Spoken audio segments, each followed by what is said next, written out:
there is one team in this World Cup that almost nobody is talking about right now. By the round of 16, that might change completely. First, 4 other teams that could do the same thing. Then, the one everybody is sleeping on. One hint. This team has already beaten a former World Cup champion in a major tournament. Hold on to that. Team 1, Morocco, you know what they did in 2022. First African nation to a World Cup semifinal. Beat Spain on penalties, beat Portugal in the quarterfinal, conceded 1 goal in the entire knockout stage before the semi. People call that a one-time miracle. Miracles don't usually have a back four this organized for 6 straight matches. The same core group is still here, still defensively elite, still allergic to panic. Team 2, Japan.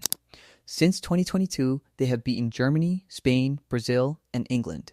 Not exhibition games. Competitive fixtures. Most countries would build a documentary around one of those results.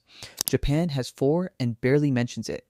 That's not luck. That's a program that figured something out while everyone else was still talking about their last tournament.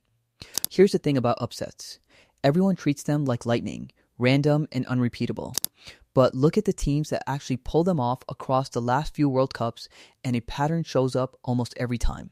Structured defense, players comfortable in moments others panic in, and nothing left to protect, nothing to lose against a nervous favorite. In a single elimination match with no second leg to fall back on is its own kind of weapon. Team 3, Saudi Arabia. In 2022, they beat Argentina, the eventual champions, in the group stage.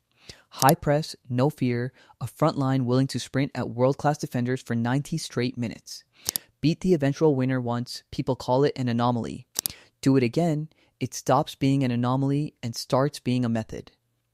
Team 4, Ecuador. Smaller profile, smaller budget, almost no hype, and that's exactly the problem for whoever draws them.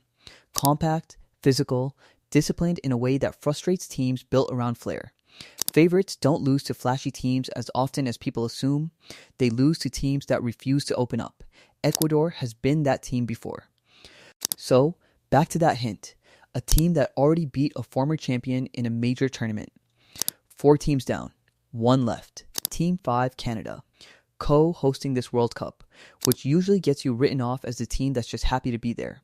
Except, Canada beat Argentina's golden generation predecessor at youth level years ago, building a core that's been quietly improving since, anchored by a player good enough to start for almost any team here. Home advantage, 0 pressure, and a roster trending upward while everyone else watched the usual suspects. 5 teams. Morocco's structure, Japan's pattern, Saudi Arabia's method, Ecuador's discipline, Canada's quiet rise. None of them need to win the tournament. They just need 90 minutes and a favorite who isn't paying attention. Subscribe if you think we got the 5th one right.